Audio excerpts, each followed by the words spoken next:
All right, everyone. Thank you so much for tuning into the community conversation brought to you by Prototype Training Systems, home of CrossFit Prototype. The community conversation highlights a different member of the Prototype community each week and allows them to tell their story, share their life experience, and communicate their perspective on all things fitness.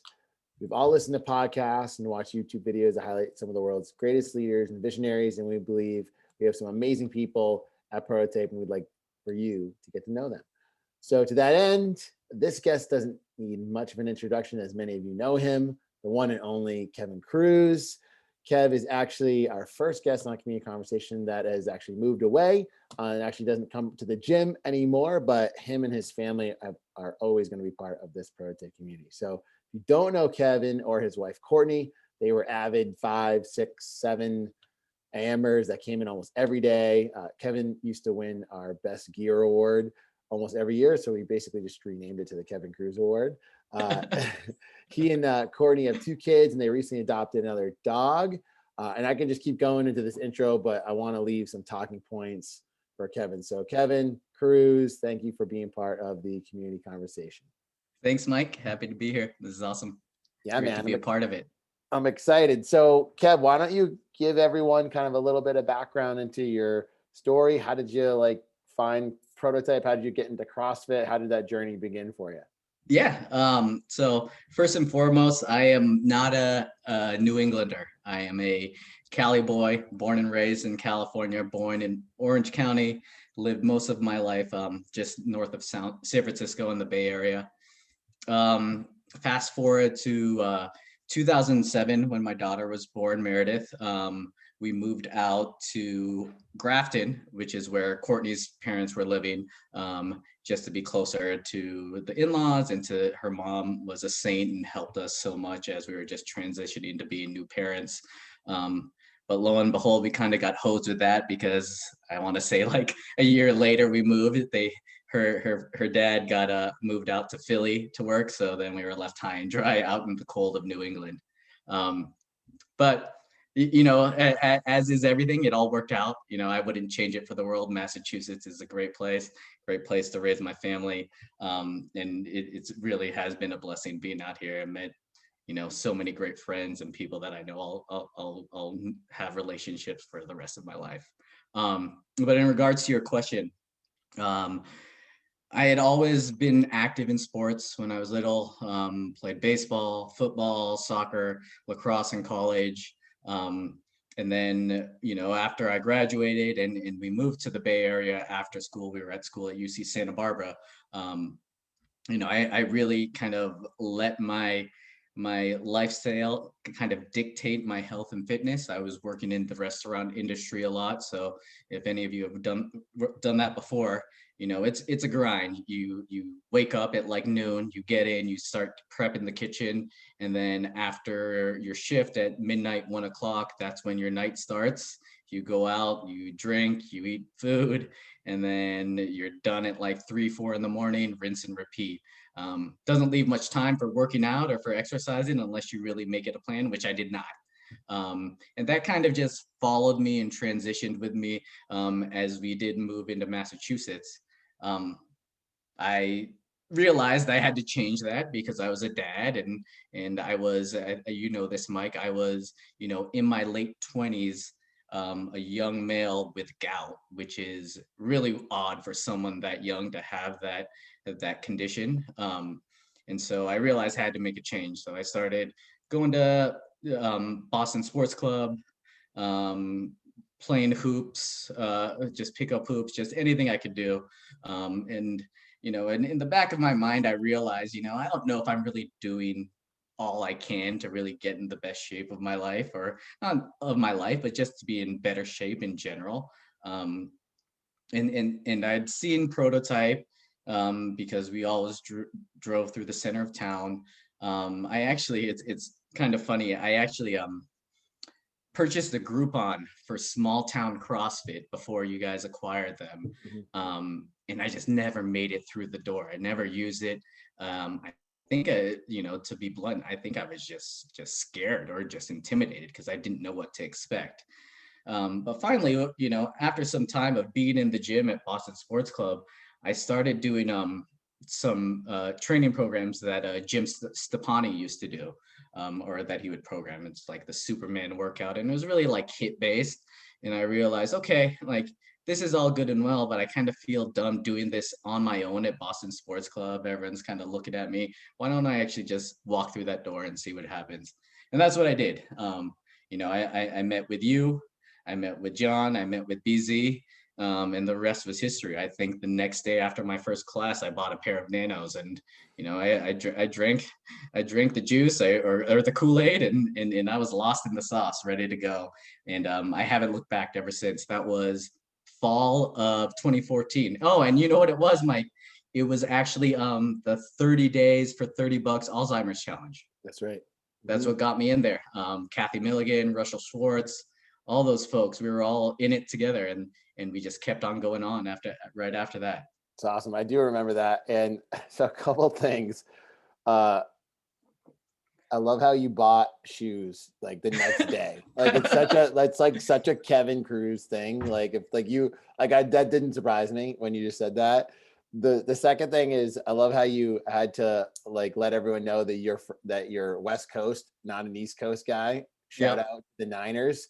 That's the right. third thing is I'm sure you watched a little bit of the draft. Jimmy G or Trey Lance, man?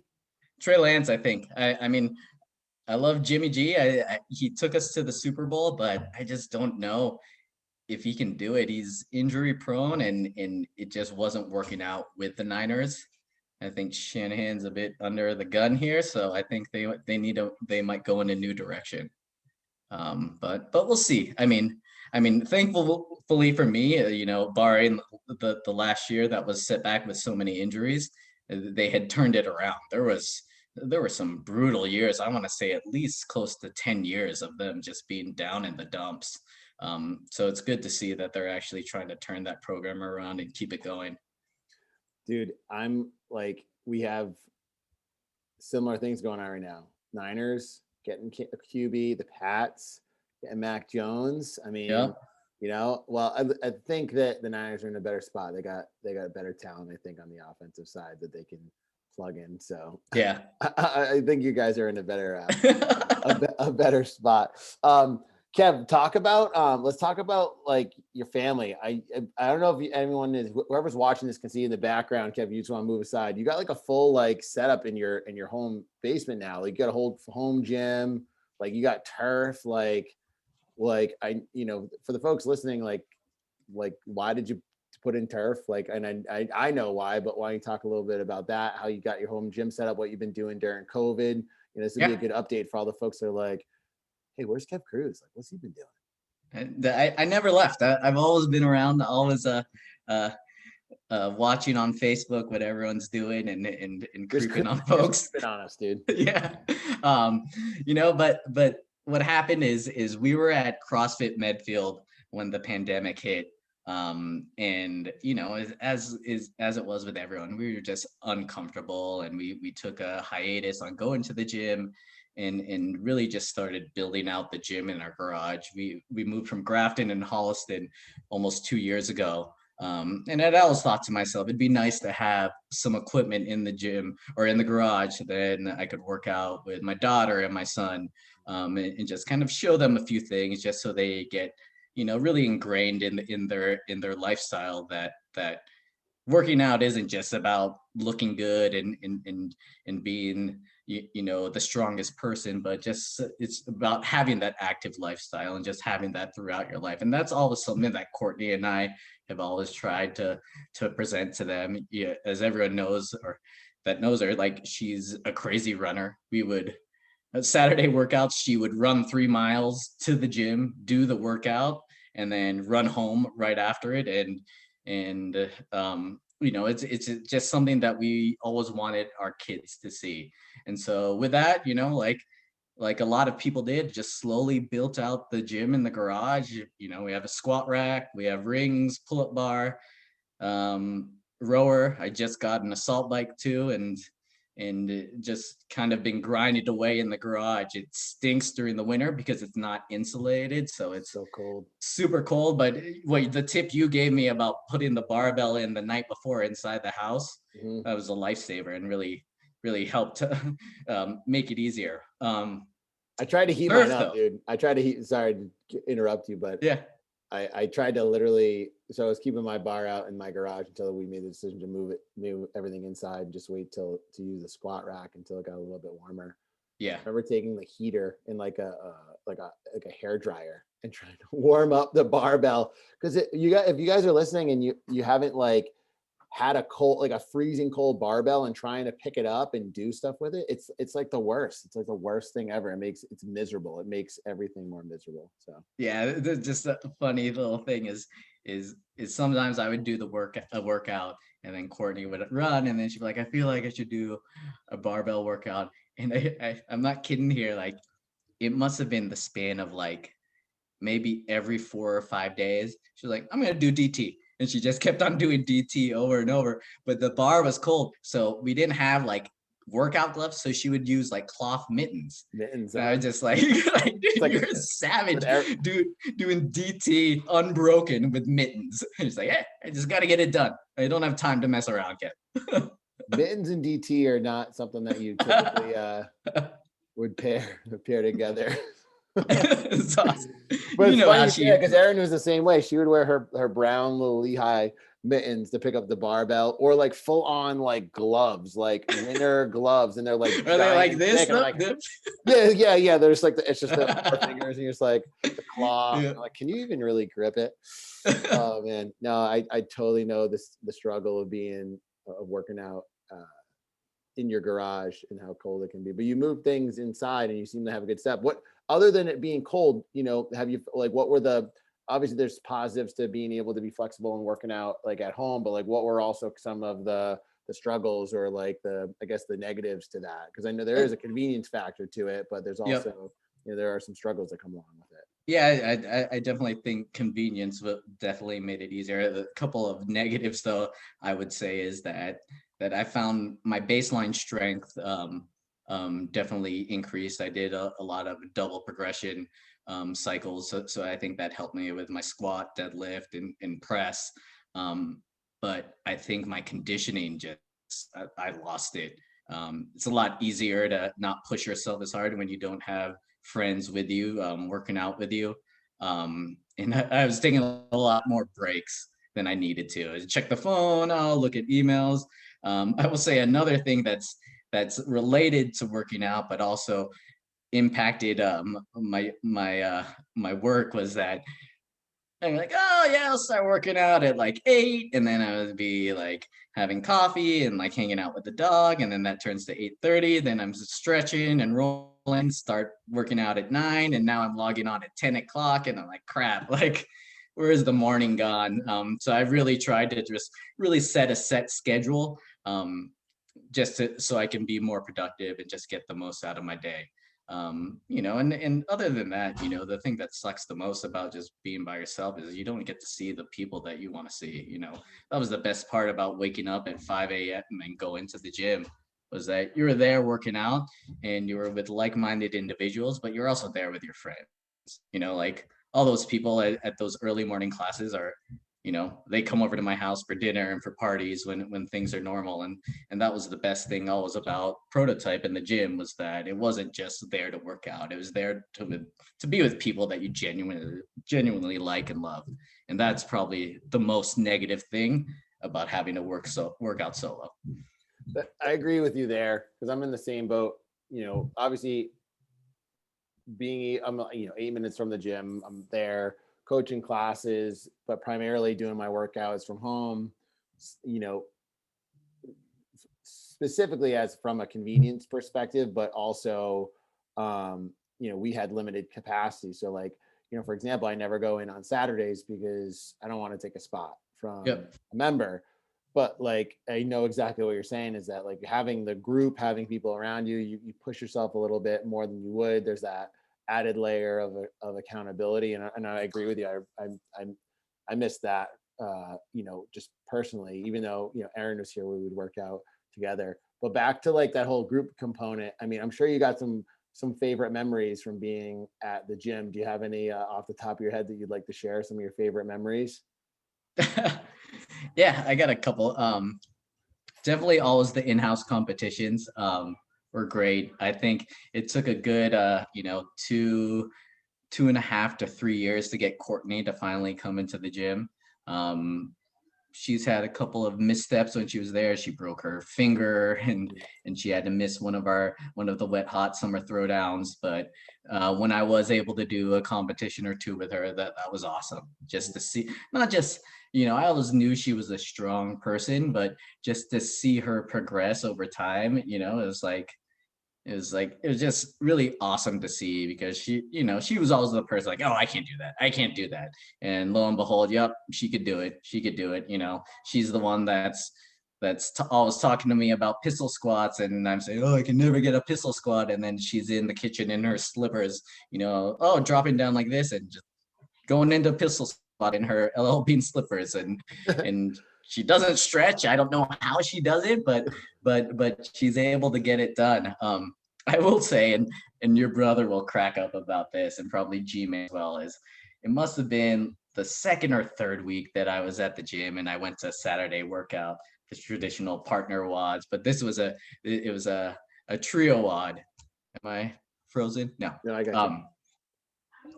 But and so it was my first time going in, or one of the first times going to the gym and doing a group workout.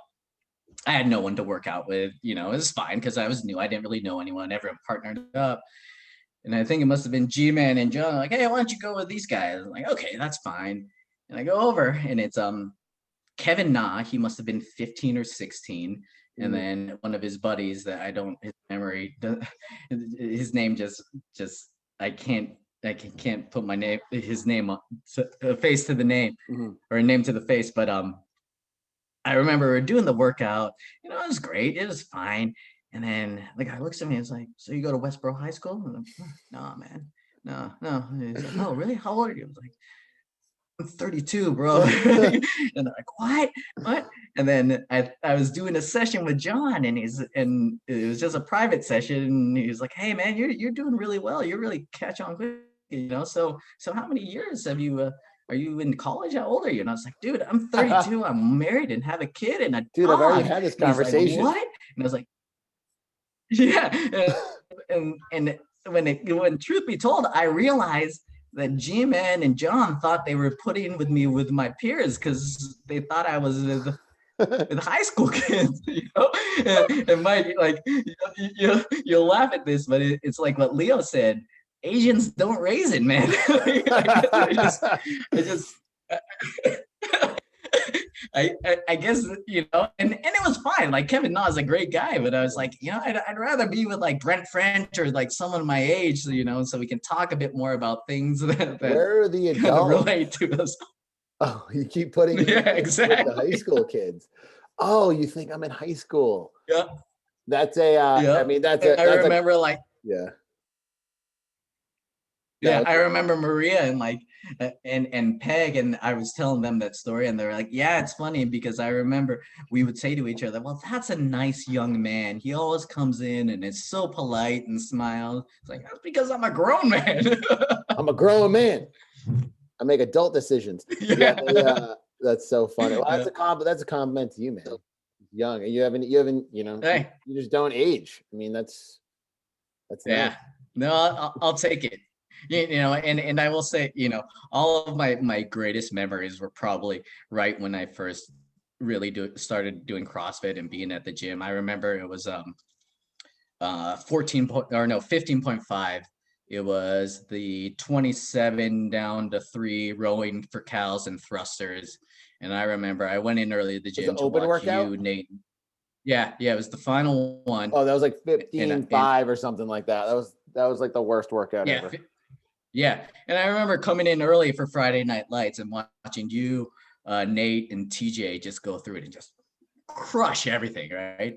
Yeah. It's like, oh, wow, this is going to be tough. And I remember doing it, and I was in my heat, and I think we were starting to bleed into the next heat, but I remember just everyone cheering me on because I was failing thrusters, but I remember like there's no way I could do it. But for some reason, I picked up the bar and just kept on going, no matter how often I failed. And it took me like close to 30 minutes or something ridiculous. But I remember going over to Jesse Dimmick and it was like, I don't know how I got through that, but I just couldn't stop because everyone was cheering me on and telling me that, just supporting me that no matter what, I was going to get through it. He looked at me and the one thing he said is, it's the heart of CrossFit, man. The community, the people there that support you. That's what it's all about. And that's just stuck with me forever. And that's why when I go into the gym anywhere, or when I go and watch competitions, I'll always be there to support my friends and everyone there. Just because I know that's why we all come together and that's why we all love it so much.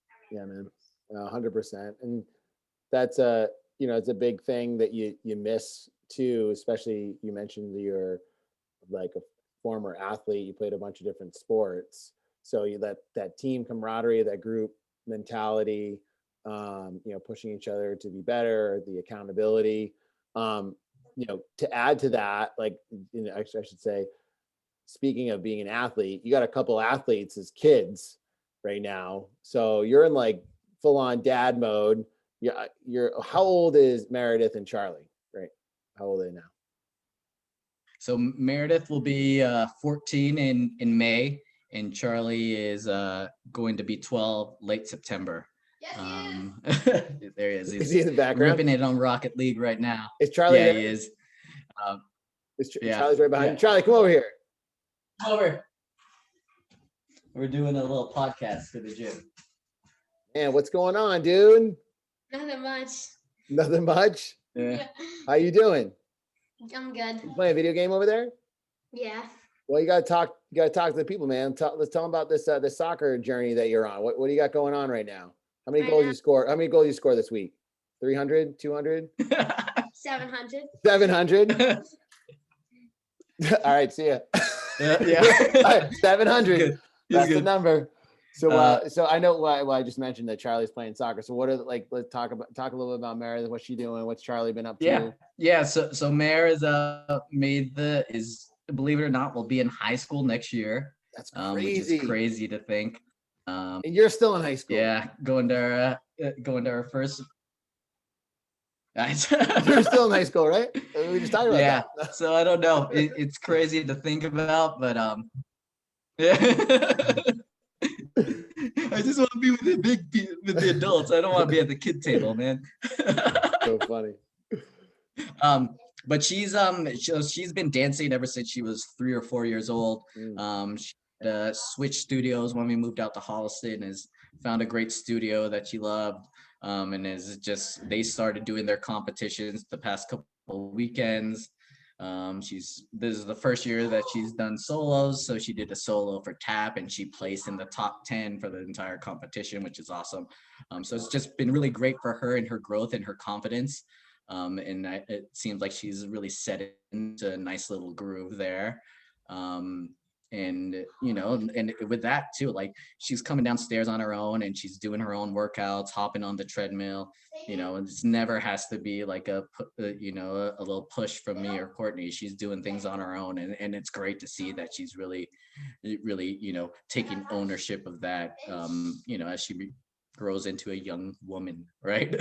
The other guy, the little savage, that kid is crazy. Believe it or not, when he was like 3 or 4, we went to this little kickers program at 4 Kicks in Marlboro, and he hated soccer. He wanted nothing to do with it. But I've coached him for soccer, for basketball and baseball. And he just had something in him for soccer where he was just able to just keep up with the big boys. He was a 6-year-old playing with 8-year-olds. And he was just mashing on them. And he's just kept with it. The good thing about it is it's same thing with him. It's never an issue or like where it's been like, okay, time to go to practice and you got to drag him by his feet. But no, he's always ready to go. It's crazy to see the moment he steps onto the pitch, his face lights up and he's ready to go. With him, I think what sets him a little apart from other kids his age is his work rate is just beyond theirs, and the way he understands the game is is really light years ahead of where he should be at his age. And it's been great for us because we've gone to a lot of great trips related to soccer. We went to Puerto Rico, we went to Barcelona 2 summers ago. We were supposed to go to Germany last summer, but that got shut down because of COVID. And he's doing a great time. He's playing for NEFC now, and then we set up this turf in the basement just so he can have a spot to just get extra touches and do a little bit of extra work. And it's been great. It's something we always look forward to during the weekend, and it's really a good activity for our family to be outside and just watch him play. And that's something that we've tried to really take the opportunity. I think I was talking to Peg and Todd, and we're like, it's like a lot of money to go to these trips like Puerto Rico or Barcelona. And she's like, you know what though, like if you have the means and it's something you can do, and give them the opportunity to do it if you can swing it, because right before your eyes, you blink and they're all grown up, and can't be, there can't be anything more truthful than that. I blink and Meredith is now going into high school. So I'm glad we're able to take advantage of these opportunities and make the most of it. Because it's, not to dive too much into the backstory, but I think, when I look back on it, when I was younger, my dad wasn't too involved with sports. He was working in the Philippines while we were in California, and he just wasn't around as much. He was always provided for our family and is a great guy, could drink me under the table any day, and just has like great stories. I golf with him all the time whenever he's here.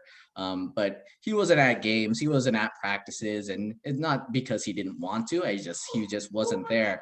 And so I think I've kind of, reflected and said, okay, yes, I have to work, I have to do these things, but I'm not going to let that take away from me being able to be there for Meredith or Charlie. So I really try and make the most out of that, and give them those opportunities, set up this turf so we can mess around and play soccer, tennis, or get touches, because it's only so short before they're walking out that door and going to college or doing something else. And so you want to make the most out of it. It's a great way to think about it, man. It's true. 100%. I don't know from experience, but Yeah. like I just mentioned, it's just crazy that you said Meredith is 14. It blows my mind. Time literally does fly. Yeah. I want to. So one question is, has Charlie ripped any giant holes into your wall from playing soccer? Has he took any shots to the wall or done any damage in there, man? No, not yet. He's broken a couple lamps, but because there's windows, I've told him the basement is not for shooting, is for like getting touches and passing. I would be so tempted to just try to rip it as hard as I could down there, but sorry, put this giant on the wall. No, my buddy did the same setup for his son, and what he actually did is he just put plywood down against the walls, so then his son could just rip against it. But we have windows all in the basement, so I know that could get loud, especially if you're trying to go to sleep and he's up at 12 o'clock at night on a Friday night ripping into the wall. But yeah, no, but it's like having a drum set. Yeah, no, the late night thing that's keeping me up is him screaming on Fortnite, probably. That's right. He's a big gamer. Yeah, he is. Not to pivot the subject, but you guys just got a dog too. Yeah. Right? And you guys, from my understanding, you guys adopted the dog from another country. Like give us that story. Yeah. So Nelly, she is from Qatar. Mm-hmm. We got in touch with the rescue out there from some soccer friends. One of Charlie's teammates' mom, her sister works with the organization, and this mom was originally going to take in Nelly, but she already has 3 dogs, and she realized I probably can't take on a 4th. So Courtney and Passy was like, "Oh, we'll take her." We were looking to adopt anyways, but it's super hard to adopt if you have kids or another dog. We have a little Yorkie too, and so everyone was turning us down. And so we got her in February. We were supposed to get her like late November, December, but just the way she was, there were just a lot of complications. She was her side is all burned from acid. Her left eye is gone because the previous owner, who had been known for abusing dogs, had either punched her or hit her, so they had to have her eye removed. So she has one eye, but she's here and she's starting her new life, and it's been great. I didn't realize, because we've only had Yorkies before, that she's a mostly Saluki. We did one of those DNA tests, and check this out. She's a Saluki, golden retriever, and then like I think like 25 to 30% they said like wild dog, like either coyote or wolf. Really? Yeah, but she's awesome. I mean, how do the two dogs get along? How does Nelly and B, right? That's yep, yeah, how do yeah. get along?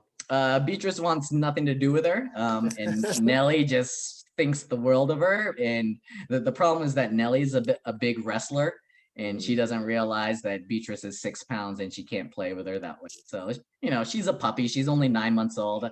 I think the novelty will wear off eventually. But they're learning to coexist. Well, I'm sure Coda would love to play with Nelly. Yeah, we'll have to get them together. I love dogs, man. Yeah, and it's so terrible to hear about the injury and like the previous owner and stuff, but it sounds like Nelly's in a much better place right now with you guys. So that's great, you guys. 100%. Save that little girl. That's awesome. Bye. So Kev, I want to hit you with a little spitfire round right here. Some final questions. We've been going the Kev Cruz in review session, and this has been awesome so far. So I got to change up these questions because everyone knows they're coming. So it's a little bit of a surprise. But what is your favorite movie, TV show of all time? And then also, what are you binge watching right now? So my favorite movie, and you know this, and BZ and Lisa know this, Karate Kid, hands down, always and forever. When I had my appendectomy, it must have been a marathon. I think I watched Karate Kid like 5 times in a row. It's one of those movies that if it's on, I have to watch it. And I think we went over this list when we went to Yama one night of what are movies you have to watch if it's on.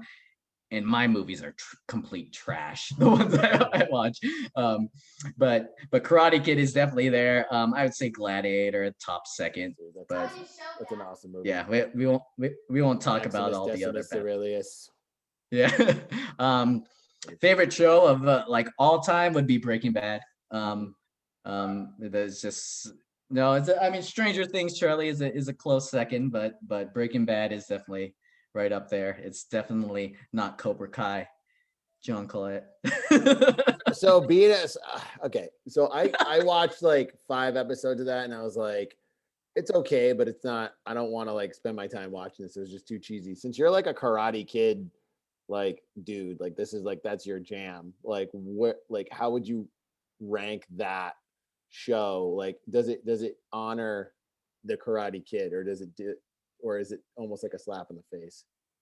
I would say the first season it did. It's all about nostalgia, right? And the way they set it up. If you didn't like religiously watch Karate Kid 1, 2, and 3, you would have missed a lot of the inside jokes, and that's what it was catering to. But after a while, I watched them when they were on and Charlie was watching them, but I didn't burn through them. They're good. They were entertaining, but definitely not my cup of tea. Not your thing. All right. What are you binging right now? You binge watching anything? I have been. It was so this is kind of funny, and I've been binge watching Fear the Walking Dead, which is it's like a spin-off of The Walking Dead. Yeah.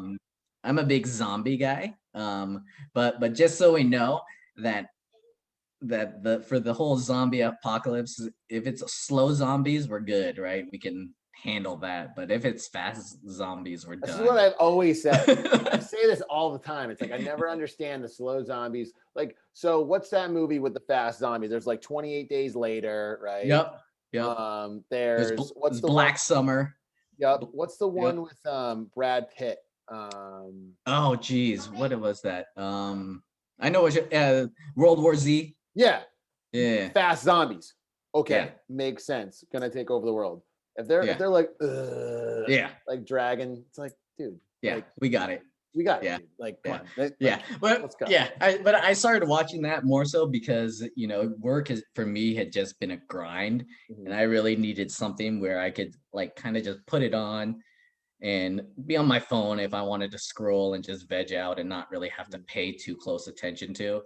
So it's kind of just like it's something to just kind of get away. You know, it's fine, but it's not like I don't think it should win any awards or anything. But it's been interesting and entertaining for me. What's your favorite zombie movie? Favorite zombie movie? Oh, Shaun of the Dead. Dude, It's I was like gonna a- say that's my favorite one too. I love Shaun of the Dead. yeah. I love Shaun of the Dead. Such a good time. I'm It's glad you great. said that. I'm glad you said that. Yeah. All right. What's your let's get into some music here. Favorite musician, band, artist of all time. What do you like listening to? Favorite album of all time, Outkast, AT-Aliens. Yep. That was definitely my favorite. Jay-Z, the Black Album is really good too.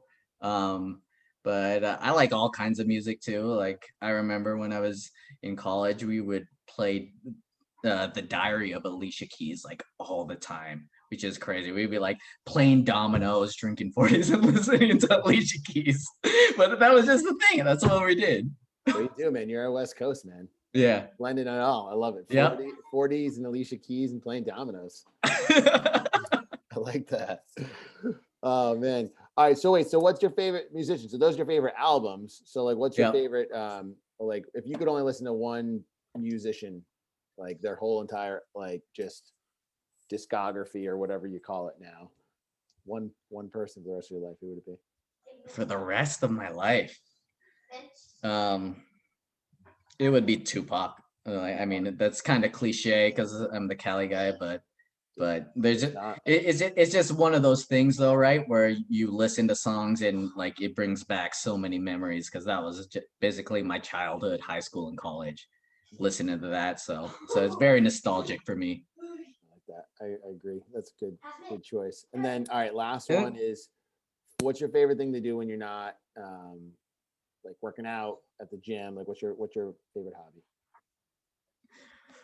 Favorite hobby. So I would say like more recently, like some of the like what we've been doing a lot lately is after the kids go to school, Courtney and I take Nellie on a walk, and we live right by the rail trail in Holliston. Mhm. So we'll do like 2-3 mile walks, and there's a lot of trails that we can go off of and take her on. She's not off leash yet, but that's been, I think, just great for me and like my back and just really just kind of setting me up for the day. Mhm. And it's just been great for me and Court just to spend time together doing that.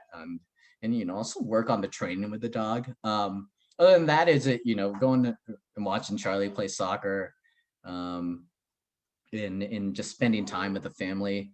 With Mare, it's all about finding awesome desserts and eating those. We went to some awesome place in after her dance competition in Providence. It's called Tricycle Ice Cream, and it's this guy that from San Diego. And basically, it's not like regular ice cream on a cone. They do a bunch of like ice cream sandwiches, but like, you know, similar to like the fancy donuts. They're like fancy ice cream sandwiches, ice cream tacos and stuff. So it was pretty cool to do that last weekend, and she got a kick out of it. So that was a blast.